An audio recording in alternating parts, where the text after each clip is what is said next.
Bonjour à tous, j'espère que vous allez excellemment bien. Aujourd'hui on se retrouve pour parler cyclisme, pour faire le débrief de la Flèche Wallonne. On va revenir un petit peu sur ce qui s'est passé dans la course homme de la Flèche Wallonne. La course femme est en ce moment en train de se dérouler. On va revenir sur les coureurs au top, les bonnets d'âne comme d'habitude. Vous avez les 70 premiers du classement dans la description de la vidéo. Et puis on fera le résumé de cette journée de compétition. Allez, n'hésitez pas à vous abonner à la chaîne, à réagir dans les commentaires, à mettre un pouce bleu, à partager la vidéo sur les réseaux sociaux, notamment auprès de vos proches, si vous pensez que ça peut les intéresser. Dans les commentaires, n'hésitez pas à me dire qui vous a plu, qui vous a déçu. Quand vous vous abonnez à la chaîne, vous pouvez rajouter la petite cloche, comme ça vous êtes au courant des dernières vidéos qui viennent de sortir. Si vous avez les moyens et que vous voulez soutenir mon travail, vous pouvez faire un super thanks, vous pouvez également booster cette vidéo, ça c'est sûr. Mobile, 3 fois gratuitement par semaine. Je précise que le son est un petit peu différent. Pourquoi? Eh bien, tout simplement parce que je suis en train de travailler pour le direct de vendredi. Et donc, avant, en fait, je compressais après avoir enregistré la vidéo. C'est-à-dire que j'augmentais le son, j'améliorais la qualité du son après la vidéo. Et là, je le fais, j'utilise un compresseur en direct. Mais c'est un peu moins fiable en termes de réglage. Donc, il se peut que de temps en temps, ça saturasse légèrement. Parce que voilà, en termes de réglage, c'est pas évident, il y a moins de possibilités de réglage que sur Première, donc j'ai dû adapter les réglages de l'un à l'autre, donc c'est pas forcément évident. Bon, la Flèche Wallonne, la course avec une ambiance de dingue. En plus, cette année, il y avait vraiment beaucoup de monde. Il y a déjà de l'ambiance sur la Flèche Wallonne, mais là, avec le soleil, c'est vrai qu'on avait 3 rangées quasiment tout du long, 3, 4 rangées de spectateurs tout du long, dès le pied. Vraiment de cette difficulté, c'était assez incroyable le nombre de spectateurs du côté de la Flèche Wallonne, mais c'est une fête, la Flèche Wallonne, ce mercredi après-midi, c'est vrai, dans le coin, dans ce coin de Liège, c'est une fête. Je pense que dans le mur de Huy, il y a plus de spectateurs que ce qu'on aura presque du côté de Liège-Bastogne-Liège dans la côte de la Redoute. C'est impressionnant le nombre de spectateurs sur ce mur de Huy à chaque fois, sur cette côte des Chapelles. Le vrai nom, si vous tapez mur de Huy sur une carte Google, ça marchera pas, sur un GPS, ça marchera pas. Donc oui, une ambiance de dingue, le kilomètre le plus long de l'année, un sprint pour des gens qui sont pas habitués à faire un sprint, parce que c'est ça aussi la particularité de la Flèche Wallonne, c'est qu'il faut faire un sprint avec des coureurs qui ne sont pas habitués à faire ça. Et on l'a vu, notamment Ewen Kosciu aussi, on l'a vu avec Jordan Labrosse, c'est pas des mecs qui sont habitués à regarder derrière eux pour voir si leur leader est hyper bien positionné derrière. Donc on l'a vu à plein de moments, ce genre d'individualité. Bon, l'échappée, elle est partie après une dizaine de kilomètres de course. Échappée avec Serge Bax, le coureur de Pinarello Q36. On avait Otrouba pour la Cara-Rural, Joussom pour la Total Energy. Vous aviez Van de Melen, Van der Lee pour la l'AEF. Et la surprise pour moi, c'était de voir Andreas Leknesund, le Norvégien, dans cette échappée. Peut-être qu'il voulait se rattraper de l'Amstel Gold Race à 144 km de l'arrivée. L'écart de 44, il n'y aura jamais énormément d'avance pour cette échappée. On s'établira autour de 45, 3 minutes en écart maximum. Et à 80 km de l'arrivée, on a à peu près 1 minute 50 à ce moment-là. On n'a pas encore franchi une fois le mur de Huy. On comprend bien que l'échappée n'ira pas au bout. Pourquoi je vous mets l'écart à 80 km de l'arrivée? Parce que je regardais le Tour des Alpes. Donc voilà, je n'ai pas pu complètement regarder ce qui se passait sur la Flèche Wallonne, surtout que le Tour des Alpes, il y a eu un petit retard d'une trentaine de minutes. Quand on parlera du débrief de cette épreuve, je vous dirai pourquoi. 74 km de l'arrivée, Van Emelen est lâché, c'est le premier lâché dans cette échappée de tête. L'écart à ce moment-là est de 1 minute 17, écart qui va même tomber à 50 secondes à 44 km de l'arrivée. On arrive au deuxième passage dans le mur de Huy. Alors avant le deuxième passage dans le mur de Huy, on a déjà le deuxième passage dans la côte de Cherave avec sa descente qui va faire 2 victimes, enfin au moins 2 victimes, parce qu'on va avoir Tobias Aland Johannesson, Fisher Black également, qui vont tomber pas très loin. Je sais même pas si c'était pas très loin du virage Maury Van Sevenant, mais le virage Maury Van Sevenant il est un petit peu plus bas. Et puis on aura également pas Romain Grégoire, un coéquipier de Romain Grégoire du côté de la groupe FDJ qui va également tomber. 37 km de l'arrivée, deuxième passage dans le mur de vie désormais, Andreas Leknesund et Van der Lee. Van der Lee qui fait même le forcing, il fait même mal à Leknesund, sortent devant. À un tour de l'arrivée, leur avance est de 45 secondes sur le peloton. Ils vont être rejoints par Otruba et Bax. Bax, c'est assez impressionnant parce qu'il était lâché au moment de Van de Meulen. Il a réussi à revenir à plusieurs reprises et c'est peut-être même l'un des derniers qui a accompagné au final Andreas Leknesund à 22 km de l'arrivée alors qu'on est avant le dernier passage dans la côte d'Eref. Grosse chute dans une ligne droite avec notamment Mark Hirschi, Brandon Riviera ou encore Warren Barguil. Et puis on aura également un problème mécanique pour Kevin Vauquelin, au même moment obligé de prendre le vélo d'Axel Laurence et sa course se terminera à ce moment-là parce que le vélo d'Axel Laurence n'était pas du tout à ses cotes et qu'il a jamais pu en fait récupérer un vélo sans être distancé énormément du peloton. Donc voilà, je pense qu'on n'a jamais su véritablement la bonne décision qu'il fallait prendre. Est-ce qu'il fallait vraiment s'arrêter, attendre la voiture, tenter de remonter avec Axel Laurence ou tenter cette technique-là? Je suis pas sûr qu'il y avait une bonne réponse à cette question. On aura également une autre chute avec James Shaw, avec Voisard également qui seront pris dans la chute et Diego Ulissi, ça sera avant la côte de Cherab et son dernier passage. À ce moment-là, Leknesund est devant, mais Leknesund va être repris à 6 km 800 de l'arrivée. Dans cette côte de Cherab, on aura déjà des lâchés, Paré-Pinte, Nordhagen, par exemple, ou encore Frank Vandenbroek. J'ai pas vérifié s'ils ont marqué des points du côté de la pique-nique. Je pense qu'on doit être proche de 0. Comme d'habitude, on peut faire un point pique-nique, c'est bien. Je devrais mettre un petit jingle, le point pique-nique. Ah non, ils ont marqué 30 points. Avec Alexis Forpros 45 et Björn Kort 30e de la course. Donc c'est pas la pire équipe parce qu'il y a une équipe qui a marqué 0. Je vous le dirai un petit peu plus tard.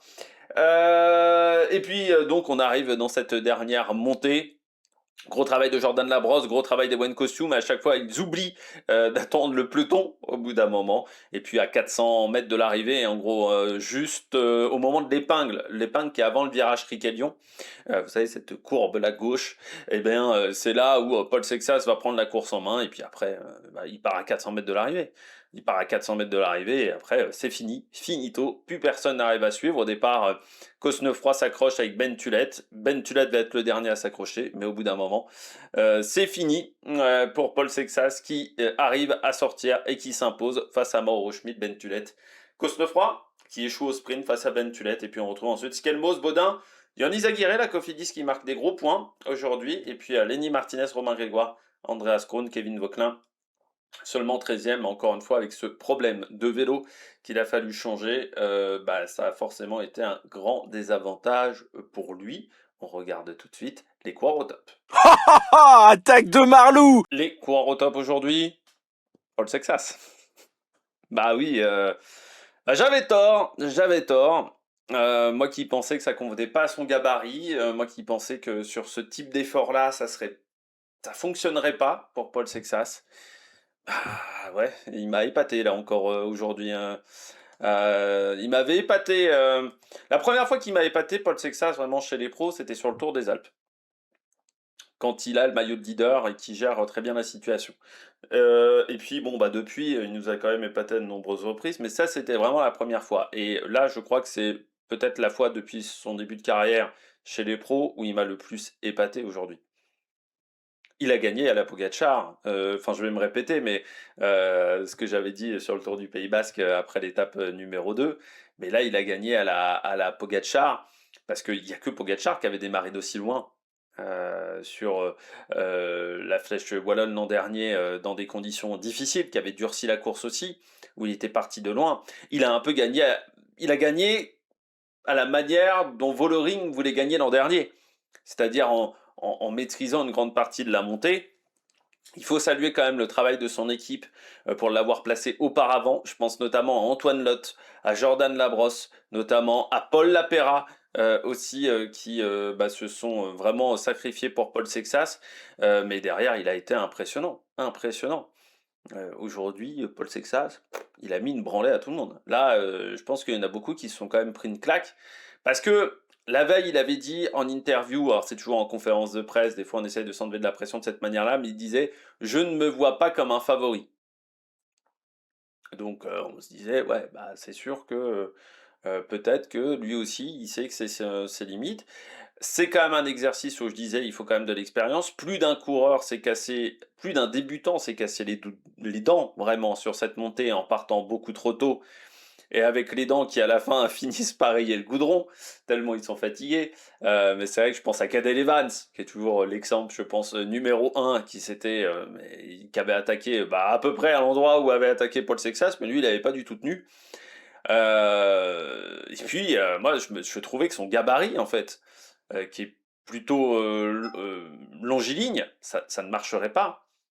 Et, bah, non, ça fonctionne très fort de la part de Paul Sexas. Et puis, bah, ça renforce encore son aura.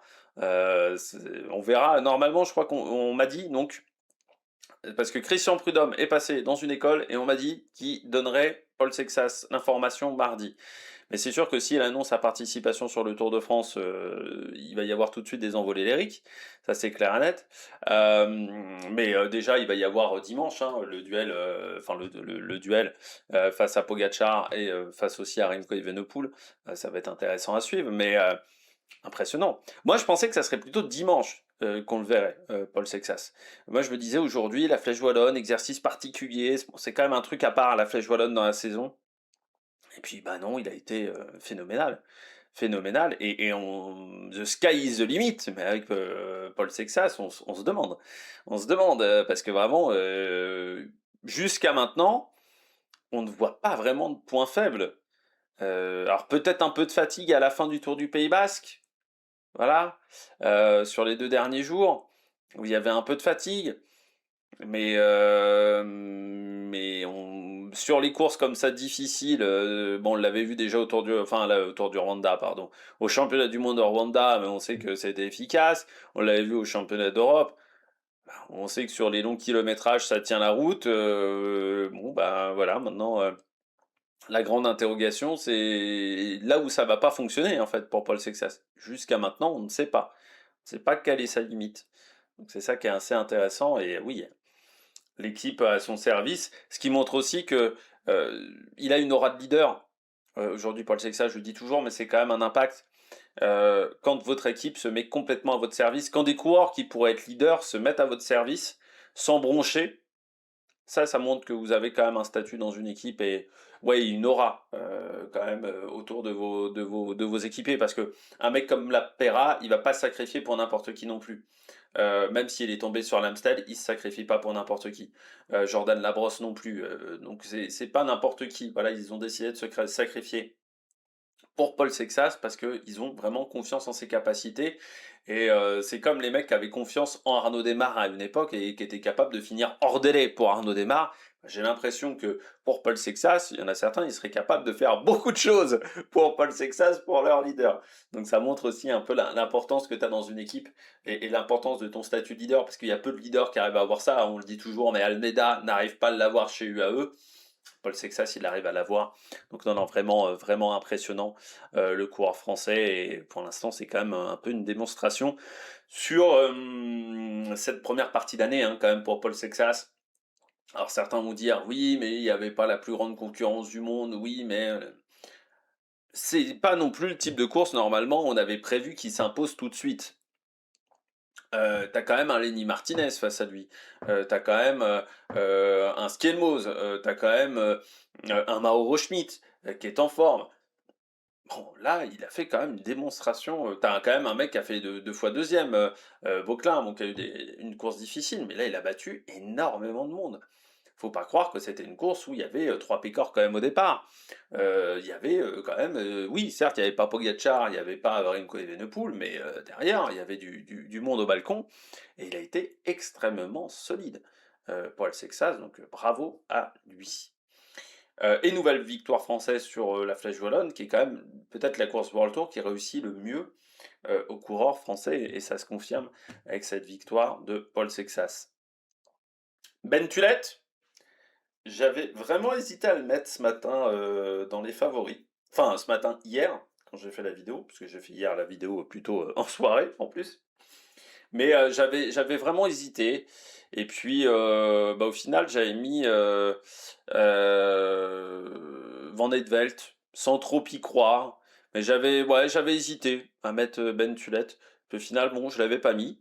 Mais c'est vrai que sur ce type de montée, je trouve que bah, ils ont peut-être enfin leur puncher chez Visma. C'est-à-dire que ils ont des bons équipiers, des bons grimpeurs, mais en puncher, ils avaient Tige Bennett, mais ils l'ont perdu.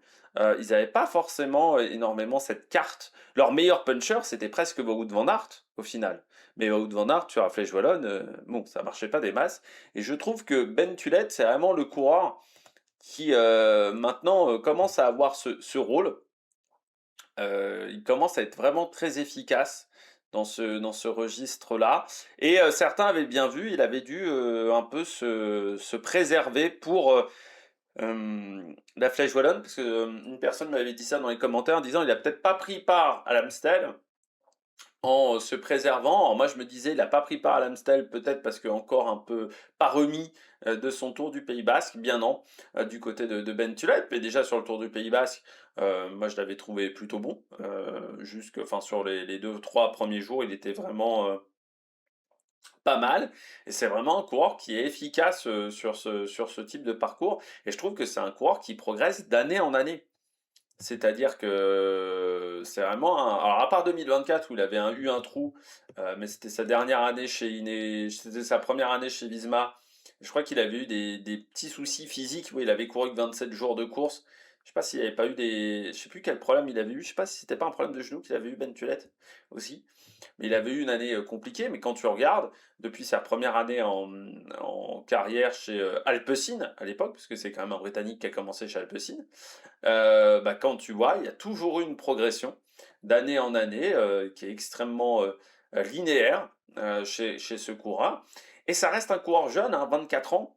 Alors oui, c'est pas Paul Sexas, il a 50 plus que Paul Sexas, mais il a que 24 ans, Ben Tulette, et il y a une belle progression sur ses résultats, et je pense que l'an dernier, il avait été bon sur les semi-classiques italiennes. Ça l'a peut-être un peu débloqué quand même dans la tête, Ben Tulette, en étant efficace. Il a un peu le gabarit d'un David Gaudu.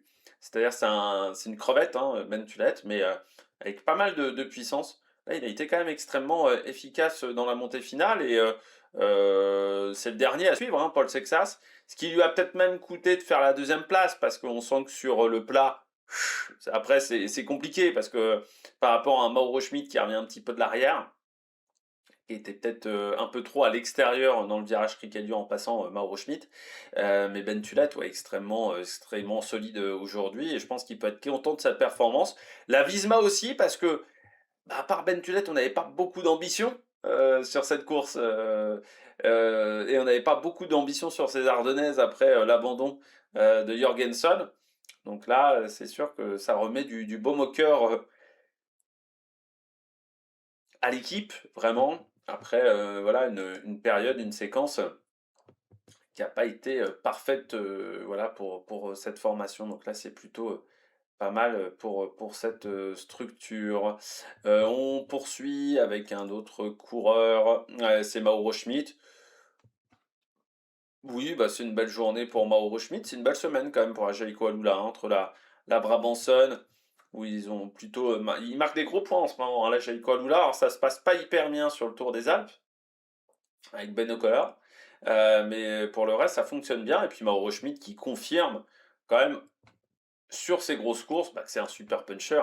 On le savait déjà sur des down under, sur des épreuves comme ça, mais sur les classiques, ça n'avait pas fonctionné jusqu'à maintenant.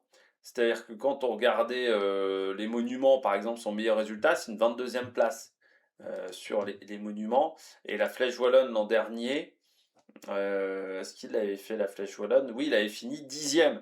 Donc c'était un peu toujours le mec où on se disait, ah, ça fonctionne sur des courses par étapes, ça fonctionne sur des plus petites épreuves, mais est-ce qu'un jour ça va fonctionner dans une grande classique? Voilà, à Toulouse, il avait fait 2, mais battu par Abrahamson.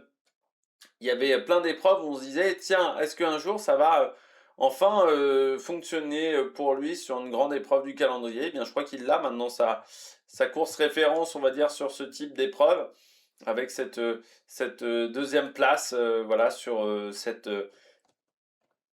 flèche wallonne. Mais là aussi, hein, on est sur un coureur qui est vraiment efficace depuis ces dernières saisons chez Quick-Step. Moi, pour moi, ça fait partie des gros coureurs qui sont partis au moment de la fusion. Vous savez, quand il y avait eu le projet de fusion avec Ineos, ça fait partie des grands noms qui se sont barrés parce qu'il y allait avoir la fusion. Et s'il n'y avait pas eu cette idée-là de Lefebvre, parce que c'était une idée de Lefebvre qui a été une idée à la con au final, euh, bah ils auraient gardé Mauro Schmidt, comme ils auraient peut-être gardé Badjoli aussi, et ils auraient eu une belle équipe de punchers, et l'équipe de punchers qui a un peu disparu quand même chez Soudal Quickstep, parce que bah ils ont perdu ces coureurs-là, qui étaient des jeunes prometteurs à l'époque, parce qu'ils avaient 23-24 ans, et qui aujourd'hui bah, sont au top de leur forme, au top de leur condition physique, et qui apportent des résultats, mais à d'autres structures. Désormais, alors Badjoli plus en tant qu'équipier du côté d'Idle Trek, mais Mauro Schmidt en tant que leader chez Jayco Alula, ça fonctionne extrêmement bien. Et oui, bah, c'est un coureur qui va coûter plus cher maintenant parce que pour l'instant, il n'avait pas de contrat en 2026. Je ne sais pas si la Jayco avait renouvelé son contrat en interne avant cette épreuve. S'ils ne l'avaient pas fait, erreur pour eux parce que maintenant, je pense que Mauro Schmidt va coûter un petit peu plus cher avec cette belle place sur la Flèche Wallonne. Et puis, il avait fait 6 déjà de l'Amstel. Donc là aussi, belle semaine pour lui. En ce moment, ça fonctionne très très bien pour Mauro Schmidt. Et je vois déjà 2000 points quasiment de marqués depuis le début de saison. Hein. Mauro Schmidt, il est à 1902 points. Impressionnant quand même, hein, pour un coureur de ce profil-là. Bah, il doit être dans le top 10 mondial, je pense, avec 1902 points, Mauro Schmidt. Non, vraiment pas mal son début de saison. On regarde tout de suite les bonnets d'âne. Les bonnets d'âne du jour. Eh bien, on commence tout de suite avec Romain Grégoire.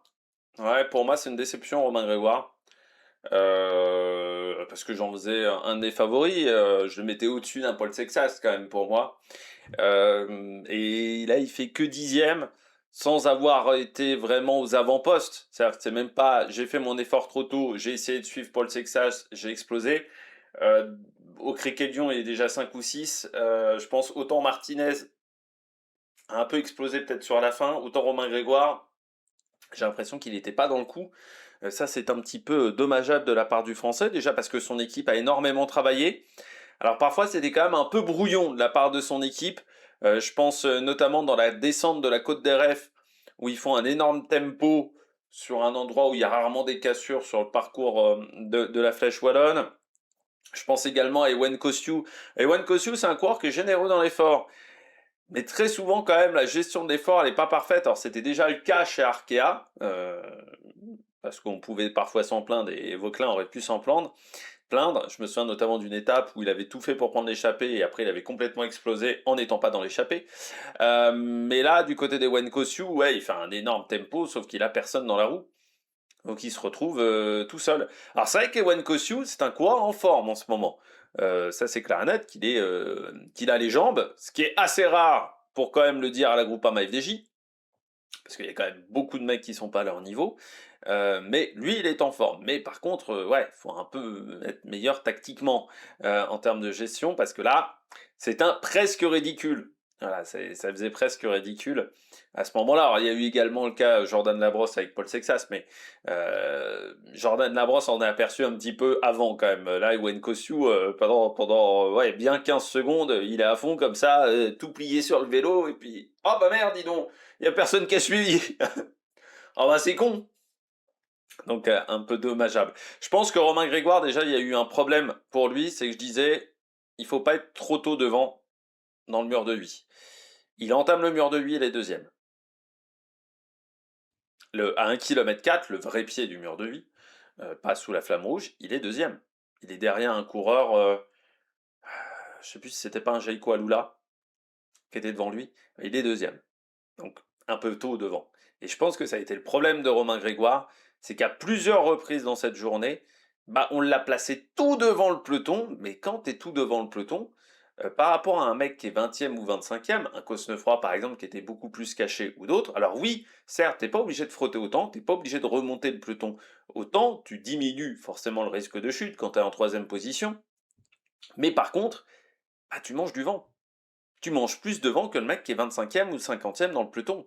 Parce que lui, il va avoir un effet d'aspiration augmenté par rapport à toi. Si en plus t'es pas totalement dans le sillage de tes coéquipiers, tu manges du vent. Alors que Cosnefroy, même s'il n'est pas dans le sillage de ses équipiers, il y a un mur de coureur devant lui, donc forcément il est protégé. Donc je pense qu'il a perdu de l'énergie dans ces séquences-là où on voyait seulement deux coureurs devant lui et qui avait un gros tempo au final devant Romain Grégoire. Donc là déjà je pense que en fait sa contre-performance peut-être du mur de 8, elle a peut-être une réponse avec ce positionnement, avec peut-être ces erreurs-là. Moi j'ai l'impression également, hein, du côté de Romain Grégoire, qu'on a peut-être un peu de fatigue. Faut quand même se le dire, il a fait les classiques flandriennes. Certes, il n'a pas fait Roubaix, mais il a beaucoup plus couru de courses importantes dans le calendrier que d'habitude, Romain Grégoire. Et j'ai l'impression que c'est pas le meilleur coureur en fin de bloc. Alors c'est vrai qu'on parle pas trop de ça en cyclisme, mais quand on arrive à la Flèche Wallonne, on est sur la fin de ce premier bloc de saison. C'est-à-dire de ce bloc qui nous a amené du Down Under jusqu'ici. Ensuite, il va y avoir une phase où certains ont déjà coupé après le Tour de Catalogne pour préparer le Giro. Certains sont sur le Tour des Alpes mais vont recouper derrière pour préparer le Giro. Et après Liège-Bastogne-Liège, il y a beaucoup de coureurs qui vont couper pour le Tour de France, qui vont partir en stage qu'on ne verra plus pendant 7 à 8 semaines, presque. Et j'ai l'impression que Romain Grégoire, les fins de bloc, c'est pas le truc où il est le meilleur. Et comme il a plus couru que d'habitude, il a moins eu de temps de repos aussi que d'habitude. Normalement, il faisait quand même souvent la Catalogne, Catalogne ou Pays Basque, mais ça veut dire que tu avais quand même une semaine de trou, 10 jours de trou, ce qu'a eu Paul Sexas, par exemple. Lui, il l'a pas eu. Et quand on est en fin de bloc, ça fonctionne notamment en biathlon, mais ça fonctionne aussi en cyclisme, bah, ce sont quand même les plus forts qui s'imposent.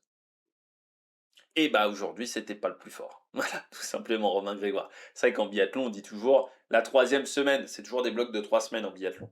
Sauf l'an prochain, il y aura un bloc de 4 semaines, enfin de 4 week-ends d'affilée. Et on dit toujours, normalement, la troisième semaine, il y a des coureurs qui sont cramés et puis d'autres qui s'en sortent mieux. Et bah là, du côté de Romain Grégoire, bah, il a fait partie des concurrents qui ont tenu 2 semaines, mais qui n'ont pas tenu la troisième. Et il y a peut-être une explication également de ce côté-là, du côté de Romain Grégoire, parce que, ouais, dans la montée finale du mur de Huy, il n'a pas existé. Alors c'est vrai que peu de gens ont existé face à Paul Sexas, qui a un peu éteint tout le monde, mais du côté de Romain Grégoire, on n'a pas réussi du tout à exister dans cette montée finale. Van Velt, pas bien placé on va dire à 3 km de l'arrivée, hein, grâce au gros travail de Zimmermann. Zimmermann, il s'est dépouillé à ce moment-là. Le problème, c'est qu'il y avait déjà que Zimmermann. Donc là aussi, il a peut-être mangé un petit peu de vent, Van Velt. Après, mur de Huy, transparent, hein. Il finit au-delà de la 20e place. Alors, c'est quand même un exercice de puncher qu'avant, il aimait. Le problème, c'est que l'an dernier, je pense qu'il s'est perdu Van Velt, c'est l'an dernier. Il a voulu être grimpeur. Il a voulu jouer le classement général, parce que il faut aussi dire qu'à ce moment-là, il n'y avait personne chez l'auto pour faire ce rôle-là. Il y a toujours personne chez l'auto pour avoir ce rôle-là. Et que bah un top 10 d'un Tour de France, ça fait quand même des points UCI. Donc on s'est dit bah pourquoi pas. C'est sûr que si chez l'auto Intermarché, bah on avait un Kevin Vauquelin, ou si on avait un Alex Baudin, ou si on avait un Tobias Alon Johannesson, par exemple. Van Velt, on ne l'aurait pas transformé en grimpeur. Mais comme on n'a personne de ce type-là, bah on s'est dit, oh, bah, on va tenter le coup avec Van Velt, malheureusement. Et je pense qu'on l'a perdu. Lui qui était un super puncher, parce que c'était un super puncher Van Velt, qui pour moi aurait dû se concentrer sur ces courses-là, sur les Ardennaises, sur les autres classiques dans le calendrier où on a besoin d'avoir des qualités de puncher, parce qu'il n'y a pas que les Ardennaises, aujourd'hui les Strade Bianche, même un Tour de Lombardie, il faut avoir des qualités de grimpeur, mais si vous êtes un bon puncher et que vous êtes en forme en fin de saison, ça peut le faire, toutes les semi-classiques italiennes, aussi, il y a plein de courses qui peuvent convenir aux punchers dans le calendrier. Mauro Schmidt 2000 points, donc ça veut dire qu'il y a plein de courses dans le calendrier qui conviennent aux punchers. Bah, normalement, Van Edvelt, il devrait être comme Mauro Schmidt, il devrait être à 2000 points UCI. Bon, peut-être pas à 2000 points UCI, mais il devrait être à 1000 points. Il ne l'est pas.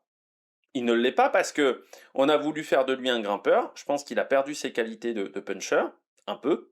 Il y a eu pas mal de chutes quand même ces derniers temps pour Van Edvelt, avec pas mal de casses physiques. Bah, au bout d'un moment, ça a aussi des conséquences. C'est sûr que quand l'an dernier, tu as une saison, je dirais pas blanche, mais pas exceptionnelle en termes de résultats, pour redémarrer l'année d'après, c'est quand même extrêmement compliqué. Et c'est là tout le problème d'un Lennart Van Edvelt aujourd'hui, c'est que, bah, oui, il est plus au top physiquement.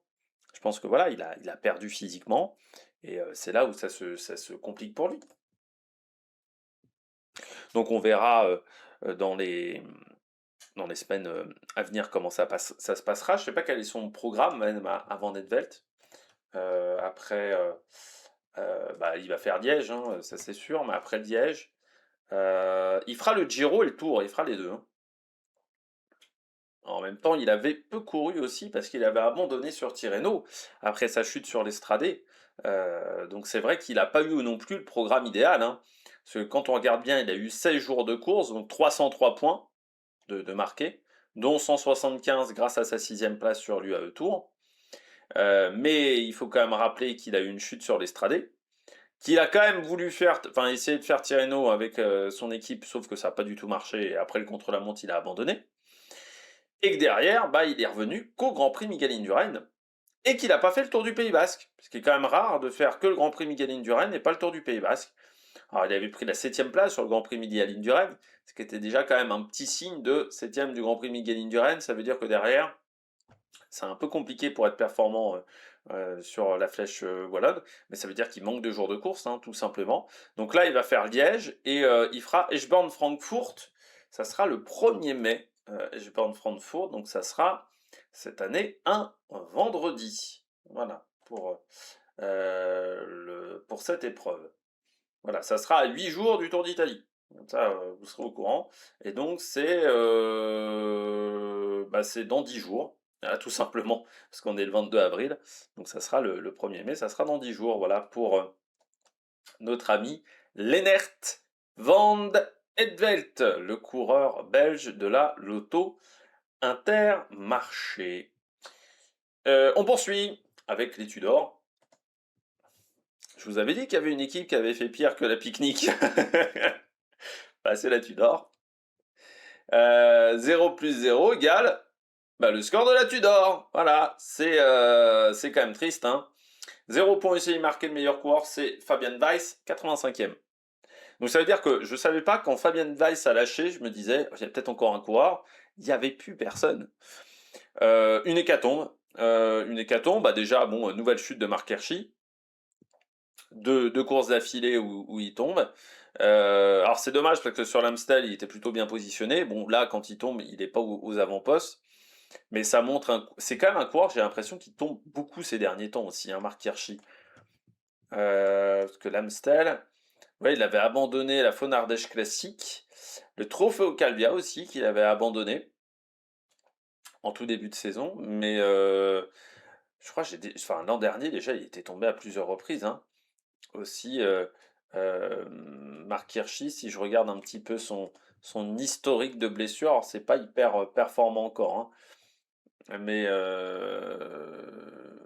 ouais, il y avait une chute sur le Tour de l'Algarve, mais ça remonte à 2023, mais je crois que déjà l'an dernier il était tombé, Marc Hirschi. J'ai le souvenir de chute de Marc Hirschi l'an dernier. Mais forcément, bon, ça tombe au mauvais moment pour lui, parce que bon, c'est quand même la période la plus importante. Après, Marc Hirschi, sur cette, depuis qu'il est chez Tudor, c'est quand même compliqué, je trouve, en termes de résultats. c'est pas suffisant, je pense, par rapport aux attentes qu'avait l'équipe et par rapport ouais, aux attentes de cette formation. Après, est-ce que ça coûtera pas à un moment la place à Cancellara chez Tudor? Parce que aujourd'hui, l'équipe est emmenée par Cancellara. Mais bon, à un moment, le sponsor, il va peut-être en avoir marre, on va dire, de résultats qui sont pas exceptionnels. Donc, est-ce que ça va pas coûter la place également à certains membres du staff en se disant, bah ouais, il va falloir quand même vraiment se renforcer parce que là, bah, ça fonctionne pas pour le moment. Et puis, bah, Julien Lafilippe, malade. Donc, il n'y a pas eu de miracle hein, après l'Amstel. Bon, je me demande quand même enfin, s'il était vraiment malade à ce point-là, pourquoi l'avoir emmené? Enfin, à part pour piquer une place, y a pas un. Tu vois, par exemple, un Mathis Rondel qui est sur le Tour des Alpes, bah, il aurait pas pu s'essayer à ces courses-là, par exemple, ou au lieu de laisser une place à Julien Lafilippe qui n'est pas dans le coup. Et puis, bah, Yanis Voisard, il est tombé aussi, donc pareil, hein, tombé en montée. Donc oui, non, ça a été une catastrophe, mais de toute manière, Voisard, la chute, elle n'est pas aux avant-postes du peloton, hein. La chute de Yanis Voisard, donc ouais, bah, c'est une catastrophe. C'est une catastrophe aujourd'hui, mais la Tudor, la première partie de saison, elle est décevante. Alors certes, il y a eu des chutes pour Trentin, pour Kung, mais c'est vrai qu'à part Trentin qui a marqué des gros points sur les classiques flandriennes, tout le pôle sprint pour le moment, c'est un peu un échec. Pôle punch montagne, bon, heureusement qu'il y a Mathis Rondel et qu'il y a Storer, hein, parce que pour le reste, c'est quand même un échec aussi. Moi, je m'attendais à beaucoup mieux de cette formation. Je me disais, en gros, il y a eu un cycle de 3 ans pour apprendre, et maintenant, ce deuxième cycle de 3 ans, il est là pour performer et pour monter en World Tour. Et autant la Pinarello, qui pourtant j'étais plutôt critique avec la Pinarello Q36, on sent qu'on a passé un cap dans les résultats, autant chez Tudor, on a l'impression d'une régression dans les résultats. Je rappelle qu'ils sont derrière Unibet, hein, en termes de points UCI. C'est quand même pas anodin. Donc ouais, non, c'est pas très rassurant. Et puis, c'est surtout que là, il y a un peu une spirale négative hein, depuis quelques temps dans cette formation. On sent que ça respire pas la joie de vivre. J'ai envie de dire, quand vous entendez même l'interview de Julien Lafilippe ce matin, bon, c'est pas une joie de vivre incroyable. Ou soit elle est très dissimulée, cette joie de vivre. Mais non, ça montre, je pense qu'on va commencer un peu à mettre la pression sur les coureurs et surtout mettre la pression sur le staff. Parce que Tudor, c'est quand même un sponsor important. C'est une entreprise qui peut pas se permettre d'être, on va dire, second couteau. Il y a des entreprises, quand elles viennent dans le cyclisme, il n'y a pas une pression, une exigence de la part des sponsors. Mais Tudor, quand ils viennent quand même dans une discipline, quand ils sponsorisent un truc, enfin moi j'ai cette impression-là qu'il y a quand même une exigence, on attend quand même un minimum en termes de résultats. Et là, c'est vrai qu'il va peut-être y avoir un peu de la patience hein, du côté du sponsor suisse, en se disant, oui, bah là, pour le moment, les résultats sont pas top, et puis si en plus on monte pas en World Tour dans 3 ans, et si on voit qu'on peut pas monter en World Tour dans 3 ans, bah, est-ce que à un moment le sponsor va pas dire ciao? Ça, c'est une question qu'on peut se poser. Puis je termine avec Tobias Alandio Adesel. Ouais, c'est dommage, mais la chute, elle coûte très cher pour lui, parce qu'elle lui coûte énormément de temps. Ça a mis du temps à être. Enfin, c'est surtout que il tombe avant le deuxième passage du mur de vie. C'est là où il perd sa course. Parce que après, pour revenir à l'arrière du peloton, bah lui, il a fait le mur de vie, le deuxième passage à fond. Ce qui n'est pas le cas des coureurs de devant. Les coureurs de devant, dans le peloton, ils ne l'ont pas fait à fond ce deuxième passage. Paul Sexas, il ne l'a pas fait à fond. Enfin, même un Martinez ne l'a pas fait à fond. Lui, il a dû le faire à fond.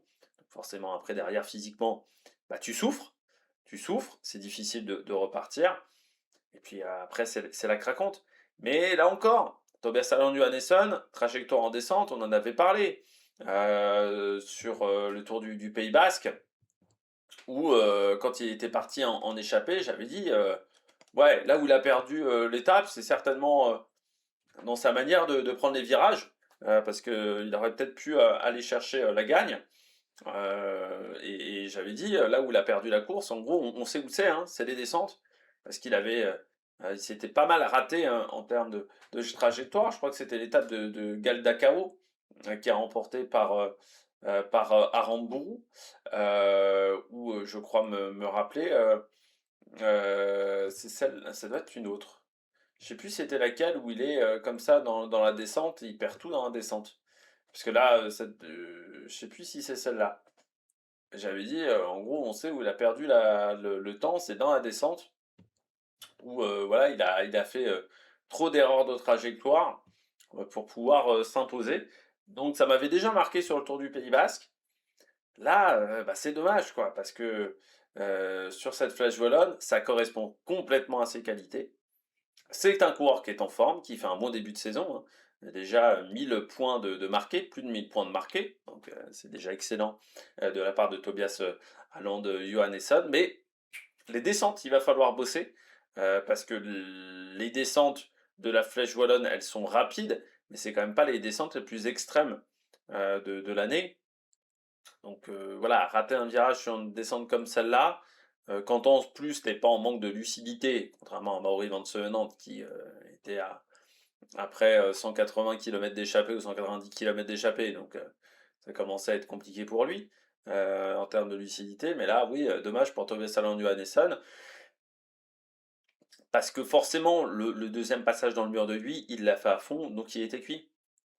Donc il faudra faire mieux dans les descentes, surtout du côté des descentes de Liège-Bastogne-Liège, parce qu'il y en a certaines qui sont bien plus corsées que ce qu'on peut avoir sur la Flèche Wallonne, parce qu'il aura son mot à dire s'il arrive avec les meilleurs, mais il faudra être encore avec les meilleurs. Il a son mot à dire parce que, encore une fois, c'est un coureur qui a vraiment retrouvé des couleurs l'an dernier, hein. Lui, il y a un vrai retour aux avant-postes, et on sait que son punch, il l'a toujours eu. Donc c'est vrai que ça ferait plaisir de voir un autre coureur se mêler à la lutte avec les Pogacar, les Remco Evenepoel ou les Paul Sexas. Est-ce que ça sera Tobias Allan Johannesson? Ça, c'est la grande interrogation. Bon, et ben voilà, j'espère que vous avez aimé cette vidéo. N'hésitez pas à vous abonner à la chaîne, à réagir dans les commentaires, à mettre un pouce bleu.